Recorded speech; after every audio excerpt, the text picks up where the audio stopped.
ما اول د دې ژغ وکړه د دې ځان درملانه شي بیا پر ورسته مو چې الله دې والا ټول خاتم دي. السلام علیکم ورحمت الله. کارمدونکو هغه غره ته رالو کوم غره چې سخت ټکان خوړلی او دا تیږې په تاسې ګورئ چې راغلي دي په لښکور باندې. لښکور کې هم څلور شهیدان شوي دي.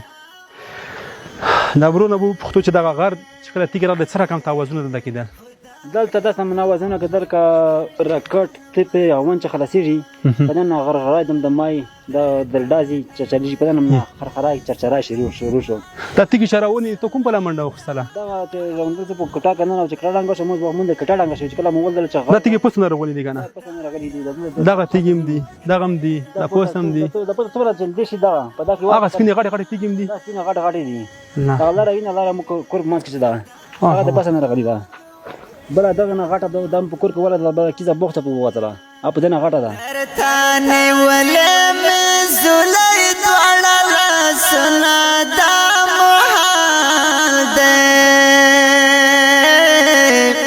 خدایا په موږ وکړې رحمتونه دا محال دی.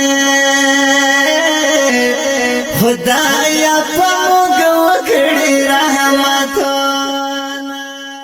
کارمنو ته دغه تیږه وګورئ چې پاس نه راغلي دا پاس غره نه راغلي دغه ځای وهلی دی. دغه دیوال چپه کړه دغه شی.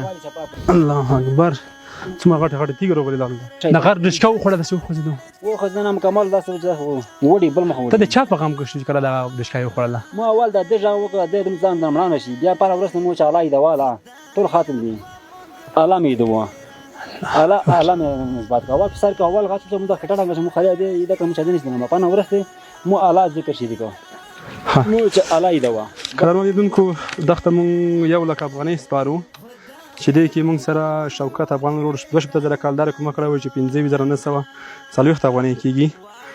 مناسب شیرګل خادم سعودي نه 10,000 افغانۍ په دا کومک ورسره کوو. حکمت شاه ورور روسیې نه کومک کړی و تقریبا $500 و چې 43,950 افغانۍ کېږي. جمله 1,09,990 افغانۍ کېږي. 1 لک د سپارو او 6,990 نورو کورنۍ ته ورکړو. دا 1 لک افغانۍ درته سپارم دا د 1 لک افغانۍ د دوی داسې چاره پوه شي د کورونه پوره جوړ شي دغه مو پوره جوړ شي. الله پاک ته تاسو به درود درکو. امین. کارمدونکو دغه د غره هغه ډبرې ستاسو ګوره پاسته نه راغلي هغه درته ښایي موږ چې کوم ځای کې لیدلي څنګه د کورونه بچ شوي دي. تر دا موږ ته هغه وښایي هغه ډبره درته وښایي دلته ولګېدله هلته ولګېدله چې بیا راغله بیا په تام شوله. کارمدونکو دلته دومره قوي زلزله شوې چې دومره غټې غټې تیږې خښې تیږې چې پاس غرونه راغلي دغه باندې دلته واقعا یوه قوي زلزله شوې ده. بس الله پاک دوی شهیدان وبخښي زخمیانو ته الله پاک عاجله شفا ورکړي. تاسې دغه کورونه هم ګورئ چې په بشپړ ډول له منځه تللي خو دغه باندې تیږې نه دي برابر شوي تیږې داسې تللي دي 2 متره لرې لګېدلي دغه باندې تیږې لګېدلې ده دغه هم تیږې کړې ده خو کوټو باندې نه ده برابر شوي. دلته څوک بچ پاتې شوي دغه ځای کې نه اکبر غربت مو پخې پستونې خدا محال دی. خدایا هغه هم بچ شول اچھا پاکر کو نه ادبا هم بچ شو مردي الله اکبر دغه ځای کې دا کنه ما د دې کړای کوم ځای کې شهید شوله دا ځای کې شهید شوله بچی مو دا کوټه دې کله جوړې کړې دغه د الله چې شوله په دغه باندې برابر کړی دا له کې اشه مې برابر کړی په دې ځای ته نو څنګه کډیلا دا کټه دا غزنه برابر تا کو الله پاک تو صبر وکړه دای ته دې بل حال کړو ځای ته دا حال راغی. الله اکبر څوک نه وکړي دا کې الحمدلله څوک نه. کارمدونکو تاسو دغه غر ګورئ چې پاسه نه غټې غټې تیږې راغلي دي هغه تیږې چې د انسان فکر هم نه کوي دا تیږې به د غرې نه راځي خو دا چې قوي زلزله وه غټې غټې تیږې راغلي په دغه ساحه باندې راغلي.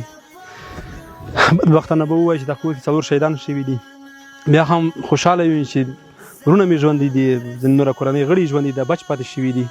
الله دې پاک دې موږ نه قهرونه او داسې مصیبتونه به کې وساتي. دوی ته د الله پاک د زړه صبر وکړي زخمیانو ته د الله پاک عاجله شفا ورکړي. هغه ورونه چې کومکونه مرستې کړي ځانګړې مننه کوم کور مو ودان الله مو خوشحاله لره. څه ویل غواړئ خلکو چې کومک وکړو؟ بس ویل دا غواړي چې موږ ته دا کومک وشي زما روان دی کورونه وران شول ړنګ شول چې نور کومک وشي موږ دا زما روان ده چې کورونه په جوړ کړي د زما کې تېر کړي یخني را باندې روانه ده.